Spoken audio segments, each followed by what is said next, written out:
morning, internet family. It's here. Another new day. And this truck stop here, I didn't even realize it was here, I am ashamed to say, because it's awesome. I'm at the Petro Pass in New Liskeard, Ontario. It's called, check this place out, it's called Gilly's Truck Stop Family Restaurant. It's all truck themed in there, it's super cool. I just discovered it yesterday. Never knew it. I always stopped at the Husky. There's a nice truck stop here too. It's just they have a gravel lot, so I've always gone over to their lot because it's paved. But hey, if you ignore the fact that this is a gravel lot, that's fine. It's okay. Nothing wrong with it. You're not going to die. Park here and go in there and check it out once. It's really cool.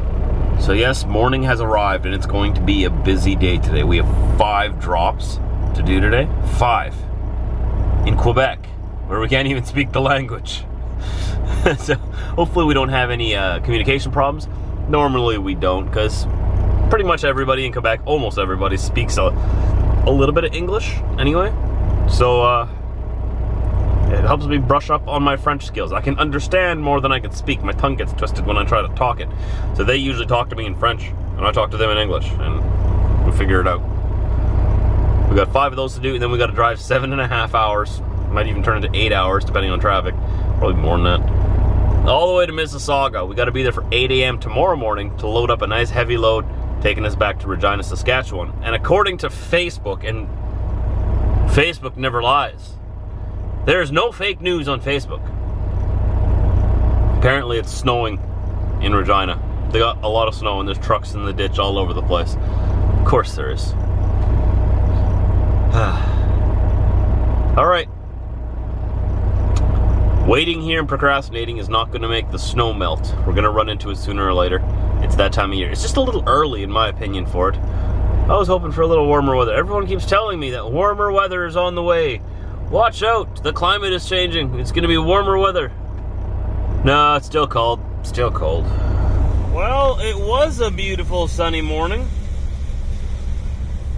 We got our first delivery done early, actually. I got there at 8:15. They only opened at 8:30 and they unloaded me right away. So I was out of there pretty much at 8:30. We're now on our way to our next delivery in a small town called something like Noranda, I can't pronounce it. It's a French town. Just into Quebec, a little north of where I am now, about an hour and a half north of where I am now. I think it's closer to New Liskeard. No, wait, we stayed in New Liskeard. Closer to the other town up there. I don't know. It's that way. GPS is taking me. I checked the route, don't worry. It's not going to take me over any suspension bridges or anything. I just called them, let them know, hi, I'm on the way. I got 5 crates for you. 5. And they said, oui, merci. I will see you soon. So they're ready for me. I'm ready for them. I'm ready to get this stuff off my trailer. I'm tired of it. It's weighing me down. They can take it. So that's a big one. 5 of them are coming over there. It's really windy out right now. Yikes. This day started off so nice. Man, it's turning into a stormy day. So those of you new to the vlog or new to this area of the world, I'm in the province of Quebec in Canada right now. This is a French-speaking province, so it feels like you're in France. But don't compare them to France to their face. They are not France. They are Quebec. Distinctly different. Me being an English speaker from Canada, I think it all sounds the same. French is French is French is French. But no, Canadian French is apparently very different from France French. Apparently they even have a hard time communicating with each other, understanding each other sometimes. So, I guess sort of like American English is different from British English. I don't know. I think it's a little bit more of a difference than that even. The accents and the slang that they use here are very different. So if you learn French, you're probably going to be learning France French. Because in order to learn Canadian French, Quebec French, you have to actually learn it here in Quebec from Quebecers. Or Quebecois. I think that's what they like to be called. And don't get me wrong, I like to poke Quebec a little bit. I'm from English Canada, so obviously there's a long history between English Canada and French Canada. So I like to sort of, poke the hornet's nest every now and then with my comments. But you can rest assured that I actually, not so secretly, love Quebec a lot. I think it's a beautiful province. Its slogan is La Belle Province, it's the beautiful province. And it's true. You come here, it's very nice, very clean, very neat. They're very proud of their culture, very proud of their land, their country, or their province. It's a country to them, some of them. But I love coming here. I love the people here. One thing I admire about them so much is how they protect their language and culture. So much. So I don't come in here and try to change it. Or try to, how would you say it, Angloize them? No, I want them to stay French. I want them to keep their culture here. But I love coming to visit to experience it because it's so different for me, right? It's sort of the same, but it's different. Everybody sort of looks the same, but once you start talking to them, you're like, oh, wow, we're totally different, aren't we? I can't even understand you. Right, Diesel? Quebec is fun. I like it here. So let's talk about the most frustrating thing about driving in Quebec. Can't read any of the signs. So we're going through a construction zone right now, right? And it's a very weirdly put together. They got to do everything differently here. So it's a different style. There's all kinds of detours that we've had to do through this little town here. And I can't read any of the signs. So I don't know where the trucks are supposed to go. I don't know if there's a dead end coming in front of me. I don't know if I'm on the wrong road. I don't know what I'm supposed to do because all of the signs are in French. Now I get it. It's Quebec. If you don't know French, don't come to Quebec, right? Well, the problem is we're a bilingual country. In our part of the country, we put French on all of our signs so that this problem doesn't happen when they come visit us. But when we come to visit Quebec, French only. It is so frustrating. But did you know when we signed the Bilingual Act of Canada, every province of Canada signed it except Quebec. French is the official language of Quebec, and French is the only language of Quebec. I was talking before about the tensions between the French and the English. That's a big one. Right, we sort of moved past that already politically, and it's not a big deal anymore, but it is when you come through a small old town like this with narrow roads and you can't figure out where you're supposed to go because you can't read any of the signs. I just don't think it's fair. Fair is fair. We'll put French on our signs. Why don't they put English on their signs, right? I don't know. What do you guys think? Okay, so I got my delivery delivered here and we're headed back. And we're already through that frustrating construction zone. The worst part was, I didn't realize this when I was talking to you last, my delivery was right dead center in the heart of that construction. Oh, is that a gong show? Oh, that was not fun. But it's hilarious. I must have like a big E on my forehead, or maybe an A, for English, Anglophone. Because the construction workers, I was obviously stuck and I couldn't move because there's just traffic all around me, right? And they started like blabbering to each other, yelling at each other in French, like not in a mean way, just like yelling at each other, trying to get people out of the way so that I could get my delivery done and get out of there. And as soon as the construction workers talked to me, it was like, bang, perfect English, talking perfect English. And then they turn around and talk to their coworkers and bang, French again. I'm like, I didn't even tell them I was English. I mean, I must have this big A, maybe like on my grill. Excuse-a, Anglophone here. No idea what you're saying.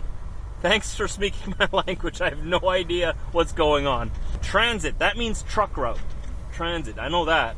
A lot of times in Quebec, they'll put pictures instead of just words on their signs so that Anglophones like me can get around without getting too lost. But that's not always enough. I gotta turn left here. Apparently there's more construction. Rue Beret. Like, what does that even mean? I'm assuming that it means road closed, but I don't know. That's what it must mean, right? Because the road is closed. I'm going for it. I'm going for it. Here I go.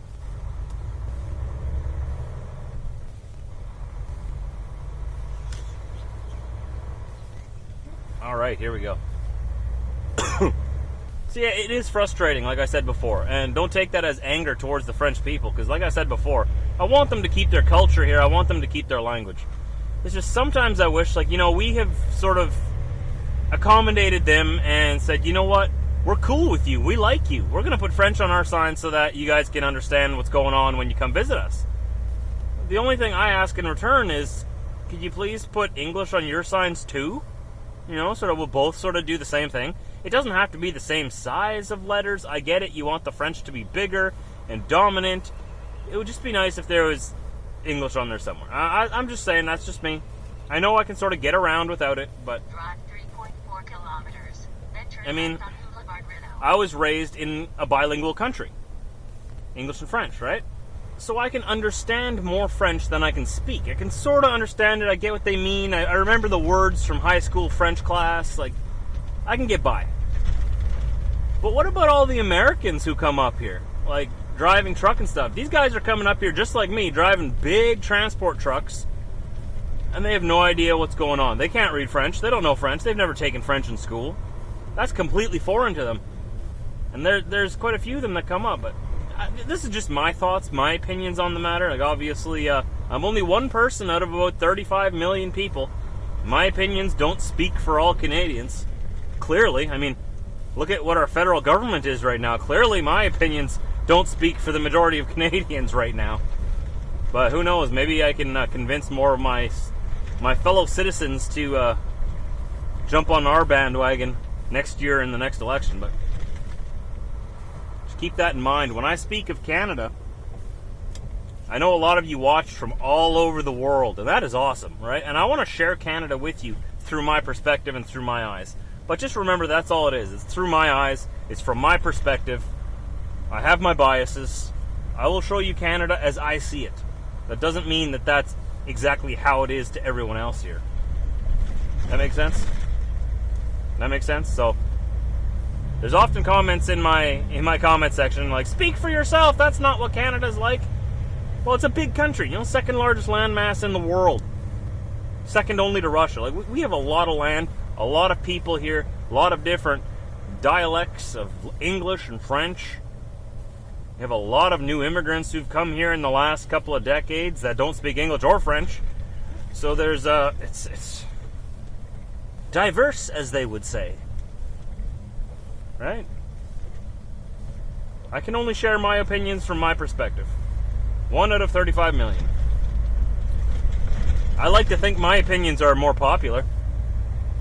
I mean, where I'm from, they're more popular. Not so much here. I don't even speak the same language as the people here. Like, well, we're in Val d'Or, Quebec. Our last delivery of the day. It's 10 to 5. They said they're open until 9. But sometimes they send their receivers home early for some reason, but they know I'm coming. We should get there around 5 o'clock. We're 10 kilometers away right now. 6 miles or so. Just get there right around 5 o'clock. Yep. That's good. That's good. And we're going to get these last 5 crates off my trailer behind me, and we'll have an empty step deck, and we got to book it towards Mississauga. We're not going to make it all the way there today because all of these deliveries took longer than we wanted it to. Right, Diesel? So we don't have the hours to quite reach Mississauga, but we'll get as close as we can. We'll drive as late as we can and then do the rest in the morning. We've moved my pickup appointment from 8 a.m. to 9 a.m., so that gives me a little bit of extra wiggle room and a little bit less stress.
we did it. What a busy day today was. Wow. 5 drops done, 553 kilometers driven, 300 miles or so. We still got another 773 kilometers, a little more than I thought. Well, that's at least 8 hours of just solid driving. This is our route here. And I'll zoom out a little bit to give you guys perspective. All right, there's the Great Lakes there. There's Washington, D.C.